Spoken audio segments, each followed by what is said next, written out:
That does not answer my question. They might have declared dividends, but I'm talking about operational cost. They might have absorbed the costs.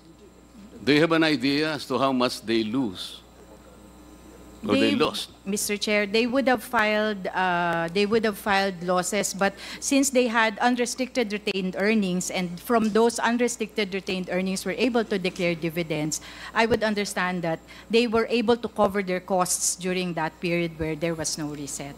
So that is the kind of reasoning that you will give this committee. Kaya pala, kahit na mandatorily, kailangan kong gumawa ng regulatory reset. You are all taking your sweet time. Sapagkat alam ninyo, walang nawawala sa kanila. Is that your presumption, Madam? With all due respect, Mr. Chair, I beg to differ. This so commission has... You believe there is no cost on the part of NGCP? No, there is cost, Mr. That's Chair, why I'm asking you, do you have an idea as to how much NGCP might have lost? No, they did not file for losses, Mr. Chair. They filed for... I'm not asking you, ma'am, if they filed for losses. I'm asking you if you have an idea. If you have an idea, please say so. Kung wala, okay lang. Wala po. Kasi po, ang final po nila ay increase in authorized revenue. NGCP, do you agree?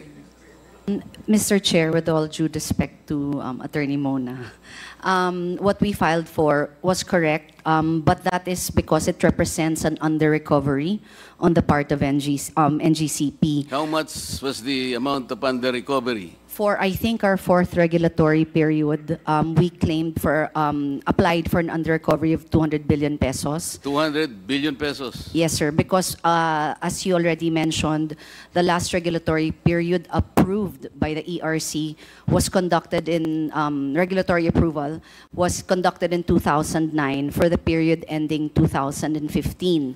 So beginning 2016 up to this date, the revenue scheme that we have been working on is interim in nature and no longer reflects the required capital expenditure needed for the continued development of the transmission system. What was your capex in 2014? Around 48 billion. You might want to review records. I'm asking 2014, Madam. Let me go back, Mr. Chair, to my records. Huwag kang ninenervyos, ma'am. Wala namang nagko-contempt dito eh. Wala na si Congressman Paduano. Si Dan Fernandez hindi mahilig sa contempt yan. Do you have the may I be given a sige, moment? balikan na kita, ma'am, yes, mamaya. Sa IMAP po, sir, pwedeng tanungin ko kayo. Yes, Mr. Chairman, Your Honor, please. Sa EPIRA po, sino talaga yung independent market operator? IMO po, after the transition. Hindi, PEMC po eh, di ba? Hindi po, it's IMO na after the transition. Nagsimula po kasi yun, nung magkaroon ng AGMO, PEMC po. ADMO nga po yun, pero Opo. PEMC dati yun. Opo, then nag-transition po to the IMO, which is now IMO. And the transition happened 2018 po. 2018, afterwards you registered IMAP in the Securities and Exchange Commission? Ay, hindi po. We are a non-profit, non-stock corporation po. So ano po ang IMAP? It's a non-stock, non-profit corporation, sir. Ano nga po siya? It's a corporate entity. Wala po, hindi po ba na-transfer sa inyo yung assets ng PEMCO, ng PEMC? Na-transfer po yung assets ng market operations. Yun nga po, kung hindi kayo legal entity, na-transfer ang assets po, medyo mahirap po yan tayo. Legal entity, Kasi sir? kayo po kasi kumukolekta ngayon ng market fees, tama? Yes, sir. Opo. Under Karaniwan the po, o noon, ang kumukolekta lang PEMC. Ngayon, pati kayo kumukolekta na, kaya doble-doble na po ang binabayaran po ng mga consumers. Hindi po. Because the fees that were used to be collected by PEMC is now being collected by AMOP. So hindi po na doble, na-transfer lang po. Hindi po ganun ang nasa record, sir. Ay, hindi po yan po ang, yung po ang totoo po. Hindi po, babalik naman po kayo rito. Then I will confront you with all these, the records. Yes, sir. Opo. Kailangan lang po, nagkakaintindihan tayo. Yes, sir. Opo.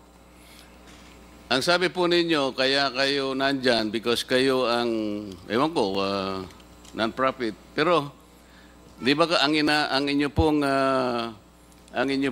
katungkulan niya yung WSM? Market operator po ng WSM, opo. Kayo po nga ang sa WSM. Bakit po nilagay ang WSM ng EPIRA? Ano po ang objective? Because before the IPIRA, o before the WSM, di po ba lahat ng pagmimili ng O nga po, kuryente? ba't po tayo nagkaroon ng WSM? Sa akin pong pagkakaunawa, yung kaya po tayo nagkaroon ng WSM to allow flexibility in contracting para po may source ng kuryente kung walang kontrata and para maging balancing market po siya kung sakaling... Makakatulong po sa pagpapababa ng ating elektrisidad. Opo. Pag binasa nyo po yung konteksto ng EPIRA. Opo, sir. Pero hindi po ganun na nangyayari. Meron po kayong pinakamataas, yung cap po ninyo is 32 pesos per kilowatt hour. Umaabot po tayo doon, tama o hindi? Meron lang po mga intervals na gano'n, pero on the average po, hindi po tayo nagte-32 Oo nga, pesos. pero umaabot po tayo doon. Ang ibig ko sabihin, dapat hindi po tayo maabot ng gano'n sapagkat mas mataas pa po kayo ng doble sa Meralco. Hindi po yun ang rational ng... Kasi po ang pinag-uusapan natin ngayon, kung paano natin ipabababa ang presyo ng kuryente, titingnan po natin lahat. Opo, sir. Yung 32 pesos po is the offer cap allowed by ERC in the meantime. Pero, Present. ibig sabihin, hindi po dapat umabot doon. Kaya nga nandyan po kayo eh. Yes, sir. Hindi naman Sino po... po yung nag-o-audit ng WSM? ERC po. Tama po. Anong pangalan po ng auditor? Yung iba-iba po yan eh. So yung pinakahuli po, Reyes Tacandong po yung auditor po Hindi na. po, ang sinasabi ko, Mr. Representative from IMAP, di po ba magbebenta yung generation company? Tapos ililista nyo. Yung po, sino yung nag-o-audit nun? Paano nyo may babato ng ganitong presyo? Yung mga ganon. Meron Hindi po, po ba sinusunod nyo ay algorithm lang? meron po tayong system, opo. Yun po, the system of algorithm. You may say that. Yun po ang problema natin kung sinong nag-o-audit ng algorithm, Madam ERC. Dapat po tingnan ninyo ito sapagkat dito po sumisirit ang presyo ng electricity. Parang NGCP na lang po kasi tinitingnan natin. Nakakahalata na po kami. Transco. Madam, sabi po nyo kanina, hindi po kayo nakakapag-visit sa facilities ng, ng NGCP na para bang itinatago sa inyo. Kayo naman ang may-ari. Hindi man lang kayo pinapayagang makarating doon. Sinabi po nyo kanina, di ba? Mr. Chair, I believe I did not say that. Ikaw naman yata kaibigan ang nagsabi? Ikaw naman. Yes. In fact, there's a letter from NGCP, and let me read from the letter. NGC replied on our request to do audit and visit. They replied August 28. We reiterate our opposition to the performance asset and audit for lack of legal basis. Therefore, we regret to inform your office that NGCP cannot accede to the planned pilot audit. And let me answer, in relation to that, yung ginawa po namin at Attorney Mutchan na pumunta ron, you very well know that is only ceremonial. Dinala kami ron ng secretary para mag-picture taking. Yun lang po yun. Thank you very much, Attorney. Was that, please proceed. You still have 1 minute, Honorable Marcoleta. Bigyan mo By 1 naman ako minute. ng kahit 3 minutes lang, sir. Opo. Meron pong concession agreement, Mr. Chair, na nandun po, annually, pwede pong mag-inspection po kayo ng books and the facilities sa NGCP. Did you not see that, Madam? We know of that provision, Mr. Chair. You know that provision, but you did not take advantage of that provision. Nandun po yun eh. Hindi po pwede, hindi sila pumayag. Mr. Chair, as mentioned earlier po, we have the TR flat with PISAM, and part of the TR flat, or that's the